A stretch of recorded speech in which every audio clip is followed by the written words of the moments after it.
My name is Ryan Pack. And I'm Nicole Barlow.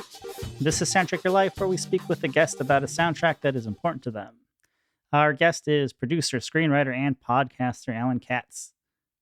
Pretty much, you're just a storyteller. I think that's a good way to describe who you are.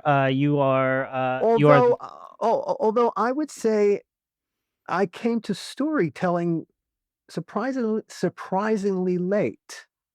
And we're kind of jumping to the end of the story in a sense, but among the movies that we're going to talk about is Bordello of Blood. Yes. And what we'll discuss is the fact that making Bordello of Blood was, for me, what should have been a moment of, now your career goes kaboom. My career went kersplat because of the making of that movie and the reason and why it got made, how it got made. It undid everything that had really been setting up to take off at that point. And I went into a 2-decade-long deepening depression, a writer's block I did not even know I was in. And it turned out I was keeping a secret from myself about something that happened to me when I was 14. And we'll get to a very dark part of it now, but there's a happy ending, so it's all okay.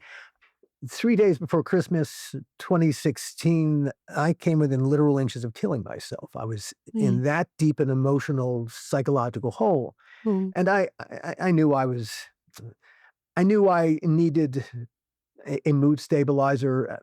My dad was a surgeon, so I grew up in the medical culture. And I knew that my GP did not have the knowledge to prescribe this particular kind of medication, which are very, very tricky. It's a lab experiment under the best of circumstances. And I didn't want to, the last pharmaceutical rep who walked through my doctor's office, hey, got any depressed patients? Try them out with some of this. This is what we make. Maybe it'll help. Like I said, it's a lab experiment. I didn't want to be a lab experiment where none of the boxes got ticked off. And so I'd done my own research and I said to my GP, here's the mood stabilizer I'd like you to prescribe for me. He whipped out his smartphone. He said, yeah, okay, that makes sense. Wrote the prescription, picked it up, went home, told my family what I was going to do, took the first dose, got super lucky. Within 36 hours, I leveled. I felt it put the darkness into a cage. I could see the darkness could see me, but it couldn't get at me anymore. And once the darkness couldn't get at me and I could stop beating the shit out of myself, I could confront the fact that I was keeping a secret, the thing that really had me at war with myself. When I was 14, I was sexually molested twice by the religious director at the synagogue where my family belonged outside of Baltimore. Now, the first time, bad. It's the second time that really fucked me up. Because the second time happened because I didn't say anything about the first time. And as the second time it's beginning to happen, inside my 14-year-old brain, I said, this is your fault. This is your fault. Now, that's bullshit. It is not a 14-year-old kid's fault that an adult is using him as a sex toy. Right. But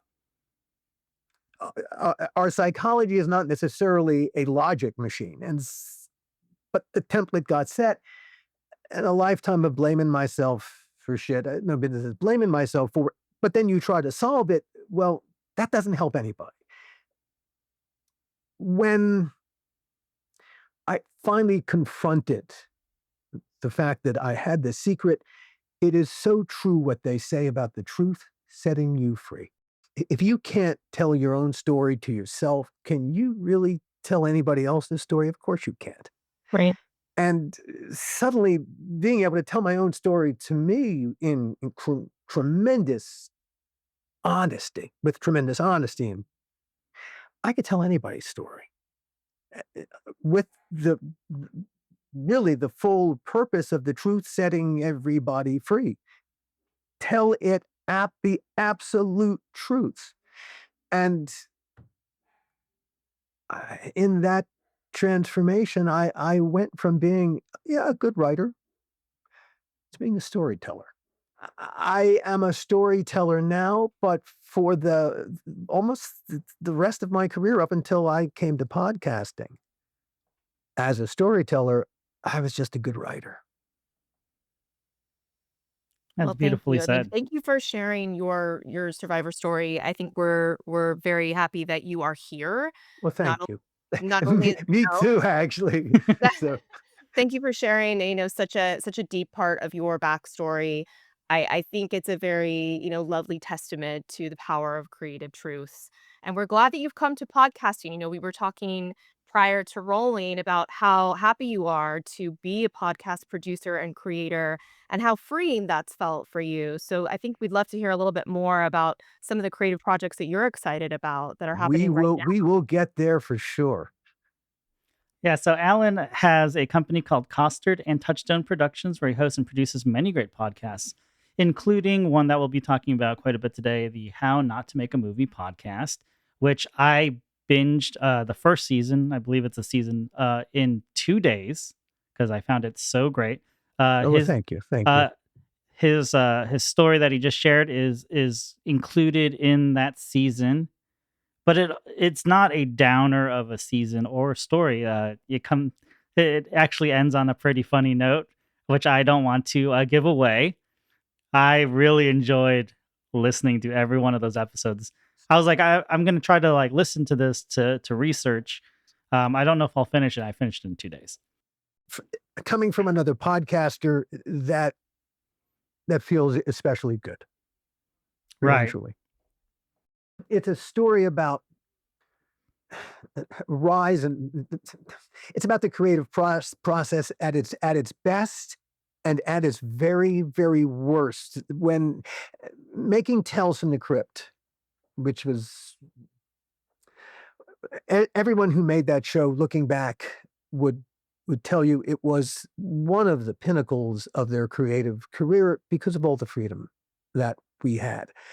I went aboard in the third season of Tales from the Crypt, and over the course of 5 seasons and 70 some odd episodes that I oversaw writing and producing them, I got a total of 3 notes from HBO. 3 notes. That kind of freedom to do our jobs and tell the stories, in the way that we wanted to, needed to, was such a rare experience in the entertainment industry.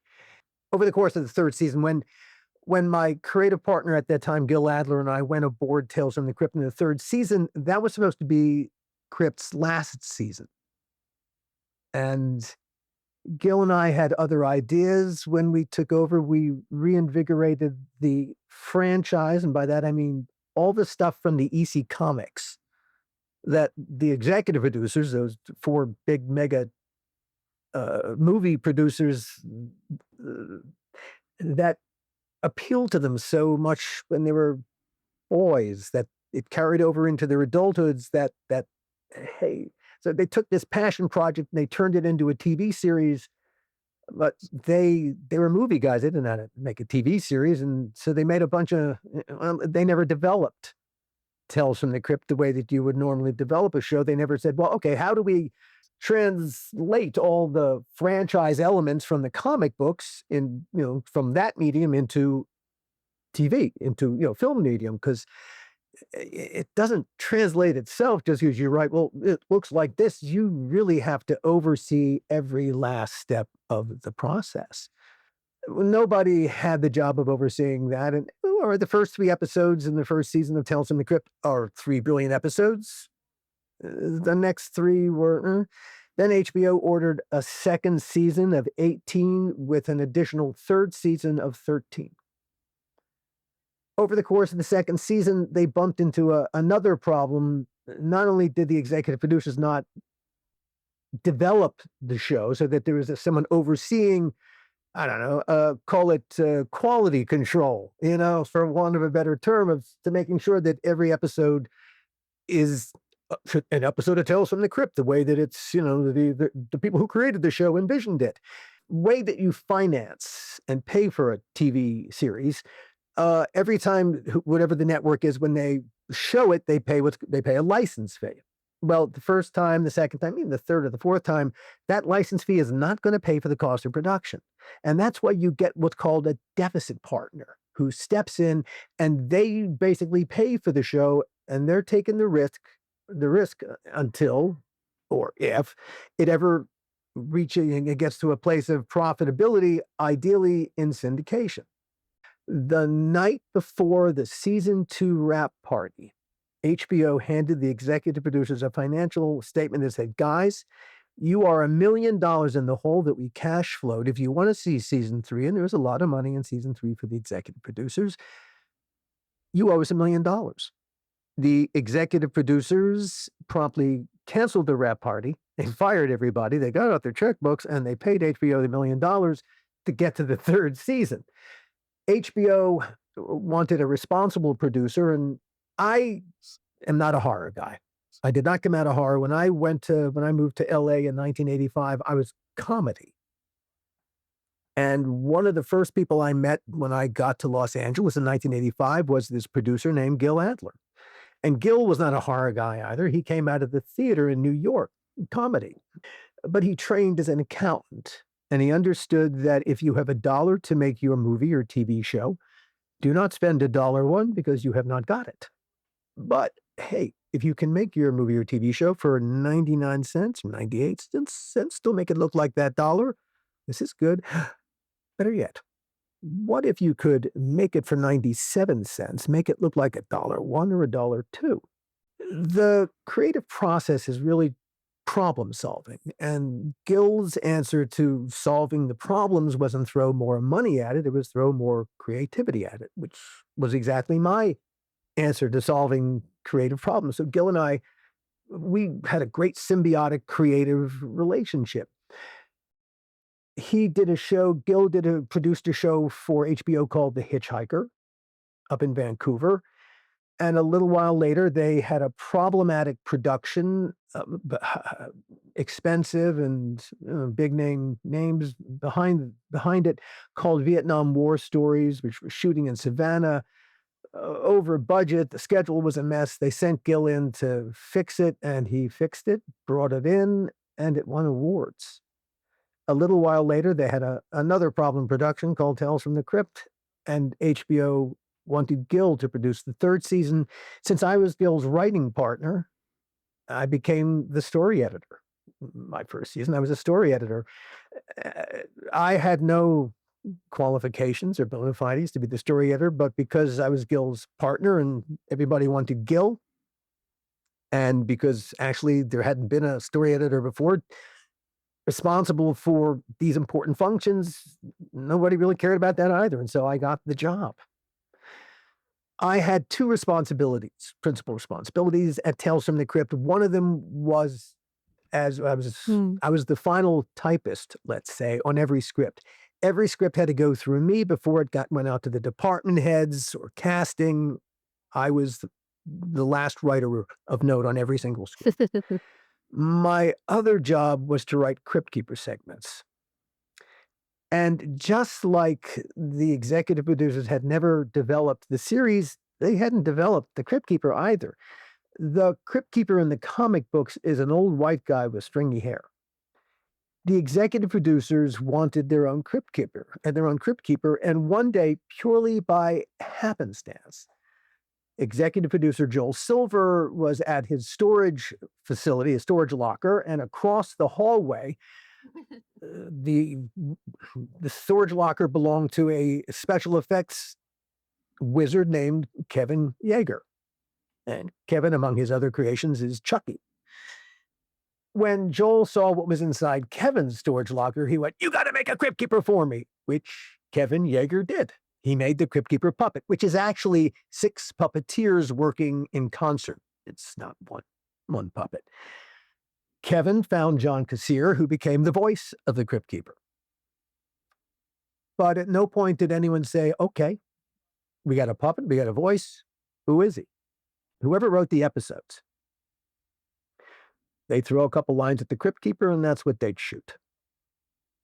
When I got there and my job was to write Crypt Keeper segments, I don't know how you write for a character who doesn't exist, for a cipher. So just to do my damn job, I needed to create a character for him. Now, I grew up loving old movies. I grew up loving the Marx Brothers. And so the Crypt Keeper became my little Groucho. And having to invest in with a personality and being a writer and therefore somewhat lazy, I reached for the closest personality at hand, which was mine. And that's what I stuck inside the Crypt Keeper. So it looks like Kevin's puppet, sounds like John's voice, but every thought in his head, every word that came out of his mouth was me. Over the course of that third season, which was supposed to be the last, I think, well, because of what Gil and I did by reinvigorating the franchise, we also went after big name stars to be in the show. And that also changed its stature in the town.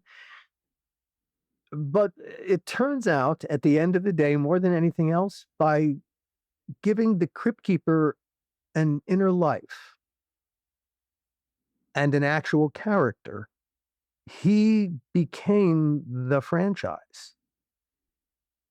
And that is Yeah. what slowly took root in the culture, was the presence of the Crypt Keeper. Universal certainly got it, and they said, "We'd like you to make 3 Tales from the Crypt branded feature films." We said, "Okay, we'll do that." And the first feature up, it was an anthology. Each of these movies should be completely different.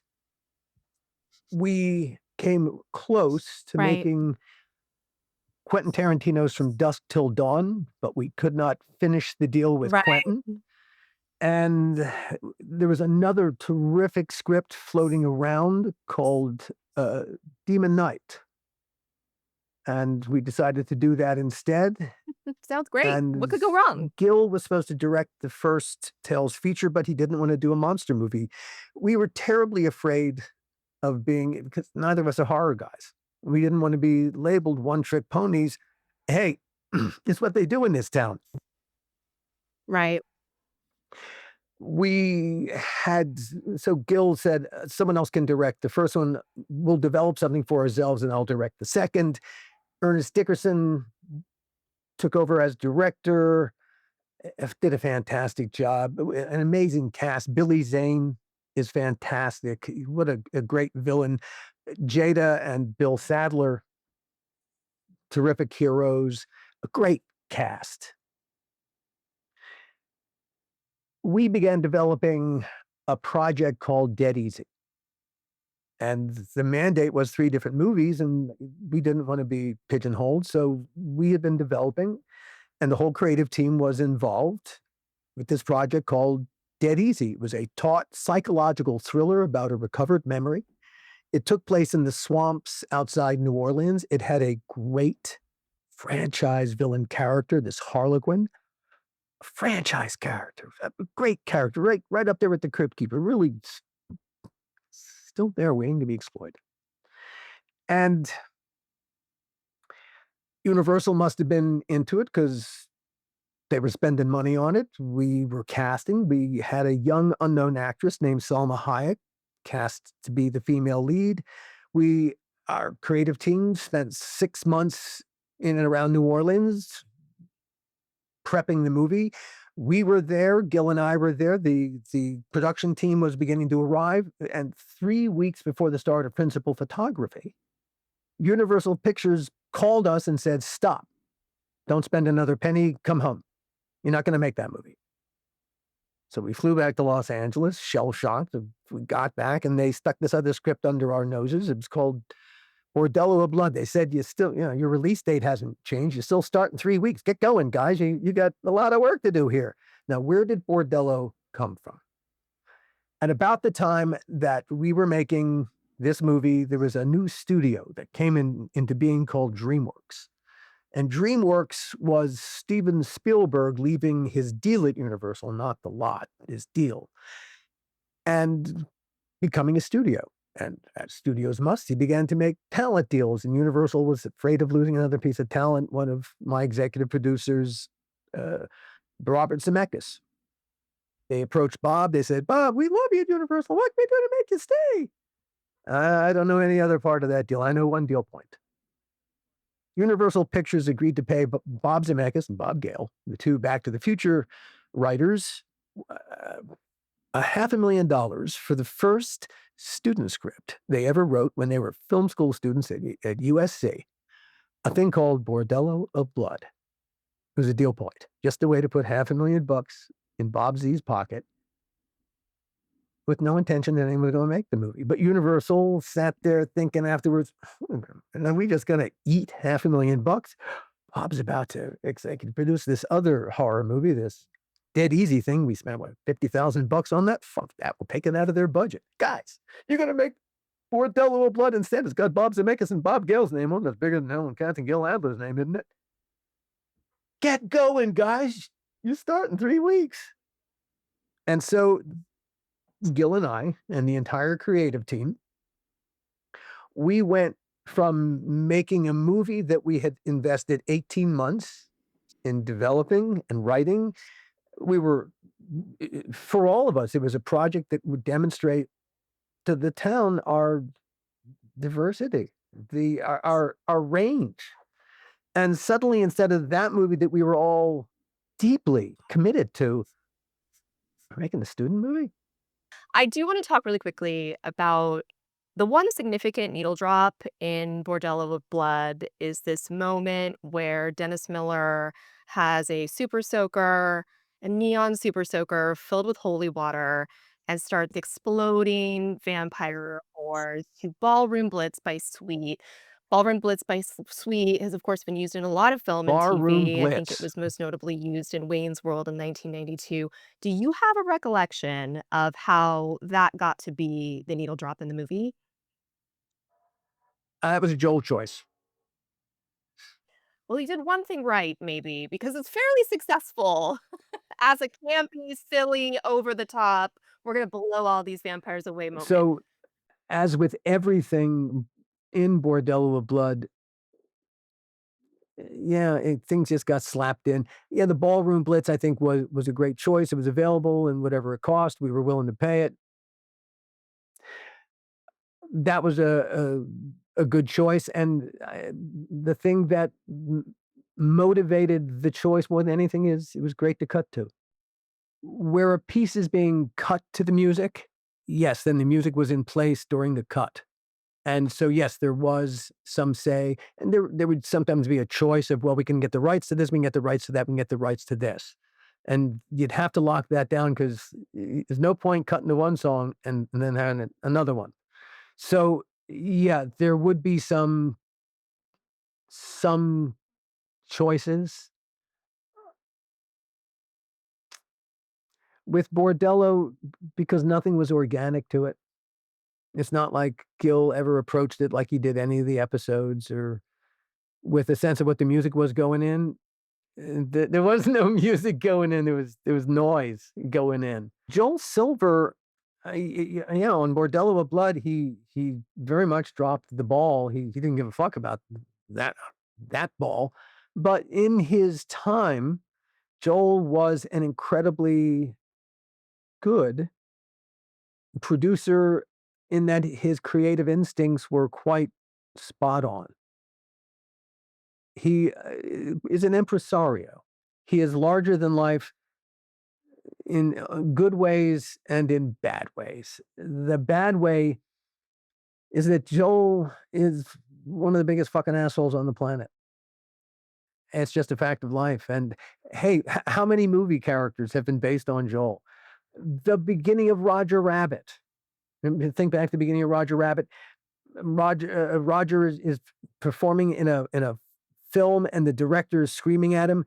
The director is played by Joel Silver, and it's Joel playing Joel. It's Bob having a great inside joke, and yeah, it's everybody who works with Joel gets to a point where they suddenly say to themselves, "Life is too fucking short to ever work with this person ever again." And at some point, most everybody feels cheated by Joel in one way or another, probably because he cheated them. That ultimately, that's why there could never be a remake of Tales from the Crypt. Among the people that Joel pissed off, Bill Gaines' family, William M. Gaines, who was the publisher of all the EC Comics and Mad Magazine. Bill's family hate Joel with a deep, penetrating hatred. They would never work with Joel or do anything that put 2 cents in his pocket ever again. And so, like I said, the problem is that EC Comics, Tales from the Crypt, and the Crypt Keeper, created for the show, are 2 separate pieces of IP owned by 2 different people. Like I said, the Crypt Keeper in the comic books, old white guy with stringy hair. Yeah, EC Comics owns that. A bunch of years ago, TNT was putting together a Thursday night horror wheel that M. Night Shyamalan was going to oversee. And among the parts of the horror wheel was going to be a reboot of Tales from the Crypt. And M. Night Shyamalan apparently had optioned the comic books and was beginning to work on it, and he bumped into a problem. The Crypt Keeper that he had the rights to was the old white guy with stringy hair. The puppet, the Crypt Keeper, the franchise, was owned by the Crypt Partners and did not come with the comic books. In fact, you could not get the one with the other. And so he had to abandon the whole horror wheel because he couldn't get Tales from the Crypt. Free the Crypt Keeper. And it was really, it is the Crypt Keeper.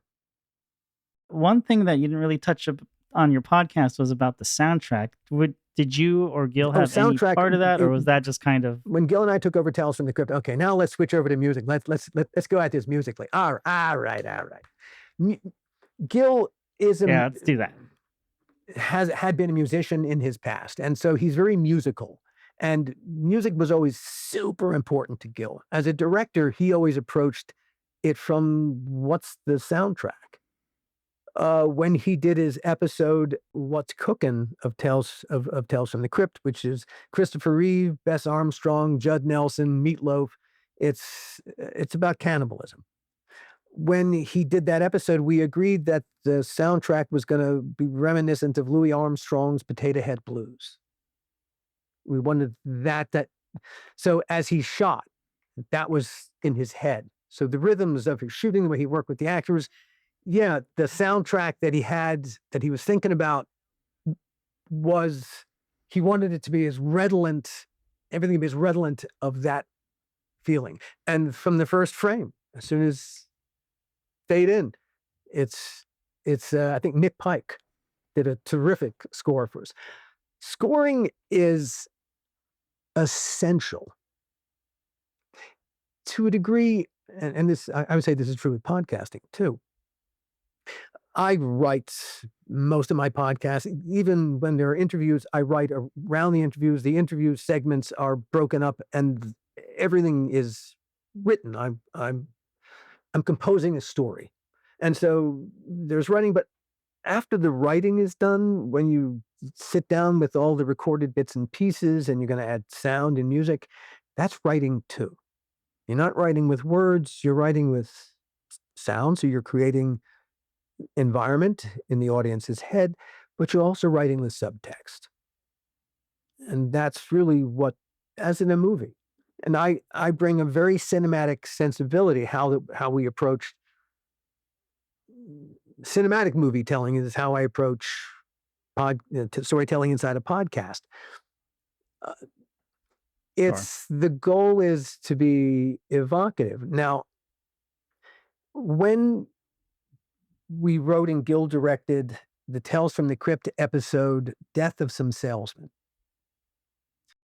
Doing Tales from the Crypt, we had remarkable relationships with remarkable people. We got to work with Michael Kaman, was a huge feature director, and Gil wanted Michael to do the music for the episode that we wrote and he directed, Death of Some Salesmen, and Michael said, "Okay, I'll do it."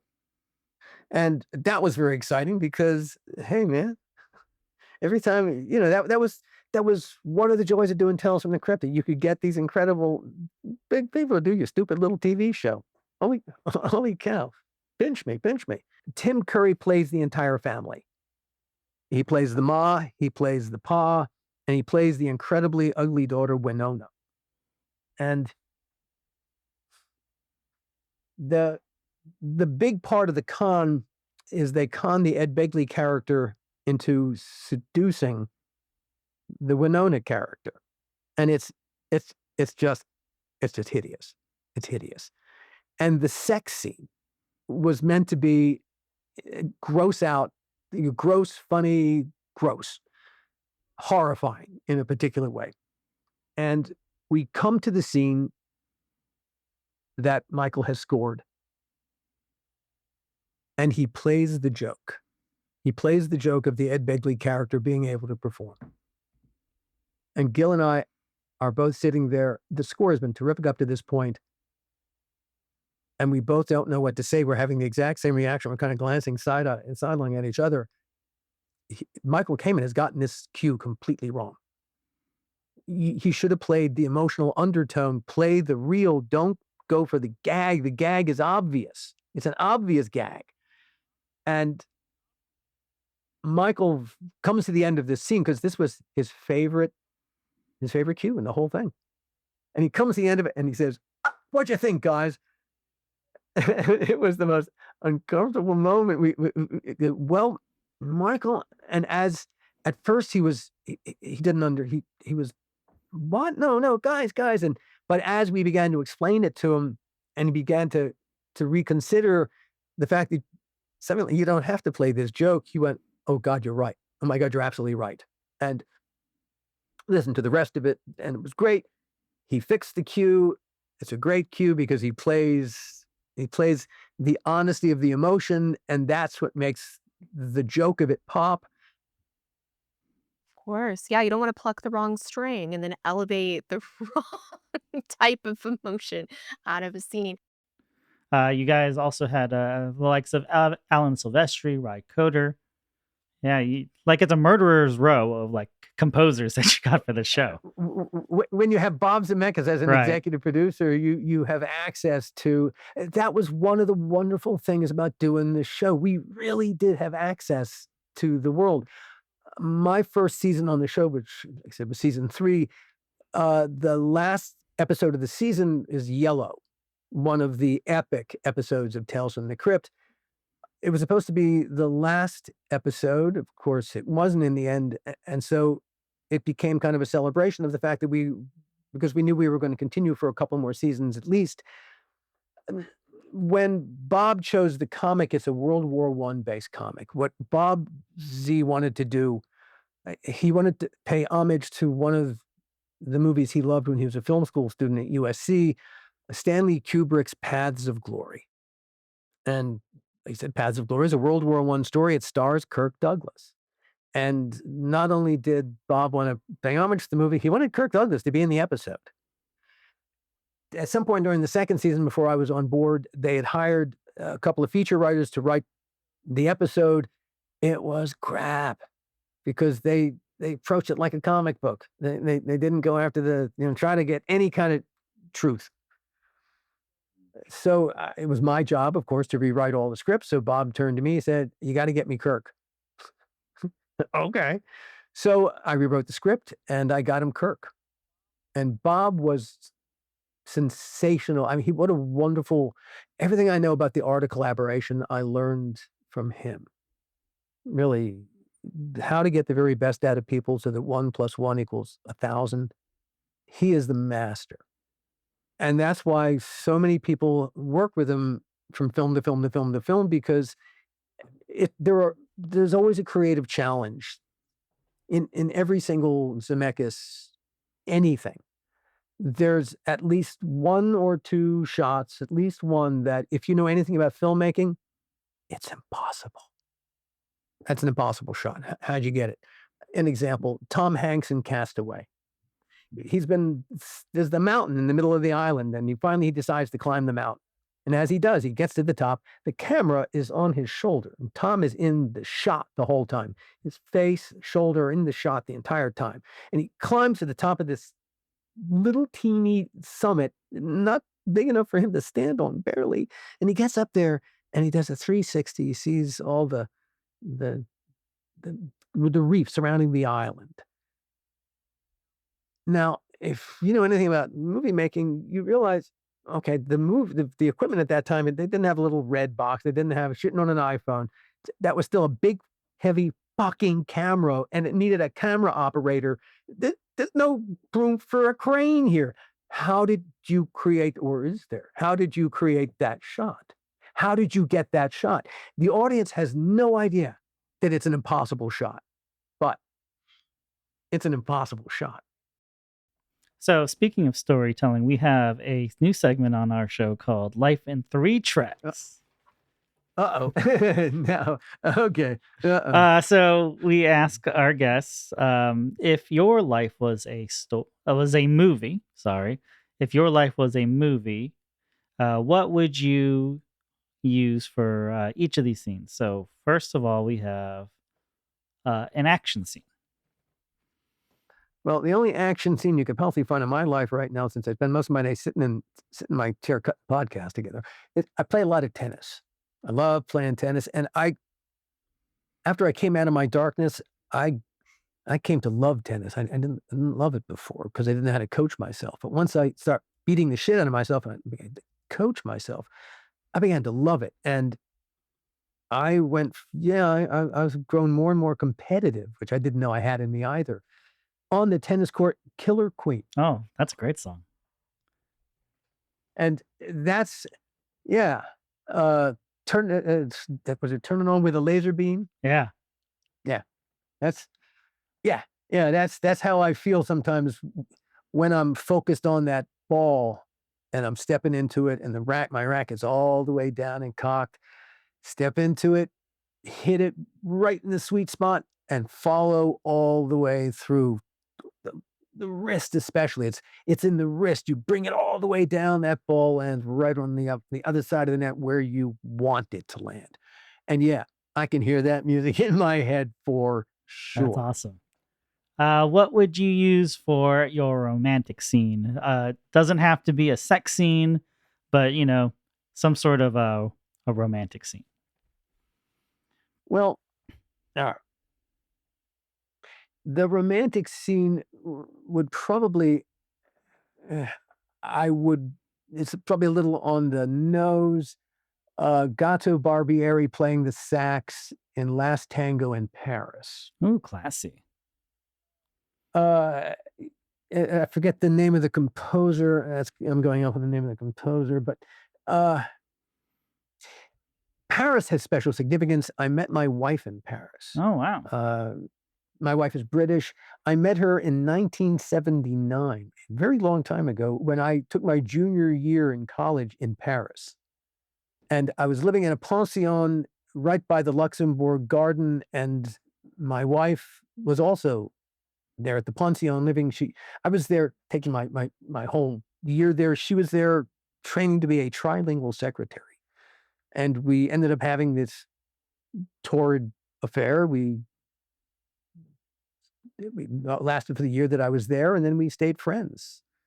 And then about 35 years ago, she came to visit me here in Los Angeles and never left. And so it all started in Paris, and movies like Last Tango in Paris have a weird significance for us simply because it captures something of us. Wow, how poignant. Although no butter in Sure. our version. Okay, and last but not least, what would you use for your makeover montage? Let's see, where did I wrote this down just so I wouldn't forget it. I tore it off. The makeover. Oh, yes, of course, yes. Well, it's one of two. The Who's Won't Get Fooled Again. Okay. Yeah, it's the rebelliousness of my youth that's very present in my present. The way that I feel about, yeah, I'm 66, but that is, I cannot relate to that number. my great grandfather lived to 104. Oh. So as far as I'm concerned, I may have another 40 years in me. I got shit to do. And so I might as well be experiencing that same won't get fooled again attitude because I'm going to need it.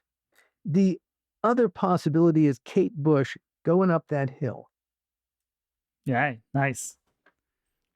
Because, yeah, I feel that way too. I wish my choices weren't so, I guess the technical term is fucking old. No. I'm very much, I really love a lot of contemporary music. I've got a 27-year-old and a 23-year-old, and they are very actively engaged. In fact, I'm supposed to go with my daughter this week to see Marina, formerly Marina and the Okay. Diamonds, at the Greek Theater. Oh, I love her. She is, what a talented person. Yeah, I did. There are a couple of her songs that I would also make great montages to a makeover. Yeah, I love strong women and their creative output. There's few things to beat that. No, I agree. Few things on this planet. Yikes! Get out of their way, Yeah. man. Get the fuck out of their way. So yeah, it'd be one of those two. Oh, those are great choices, and don't apologize for them being old fucking songs. I think it's your life. It's what comes to mind for your movie. Well, it is as much a reflection as doing my homework late as anything else. Normally, I'd like to have all my research done. I would have had more thoughts and more choices, but hey, we're both busy podcasters. And those are well thought out answers, and I like the events that they correspond with. I think they're great.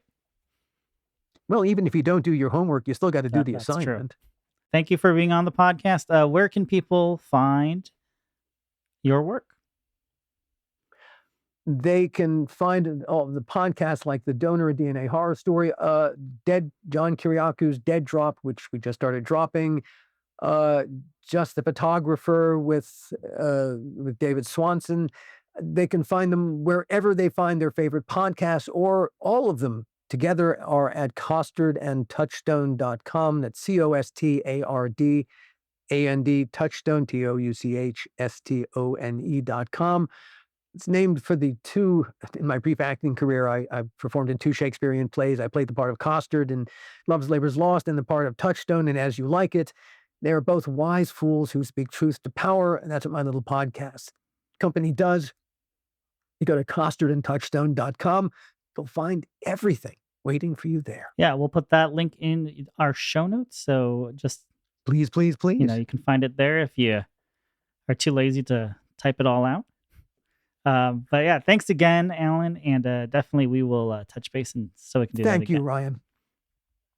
Pleasure was absolutely mine. Thank you. Thank you. And this will be out right before Halloween because we're talking about tales and we're talking about Bordello. So why not? I think it's a good time to drop it. And timing, as we know, is everything. So we will be in touch.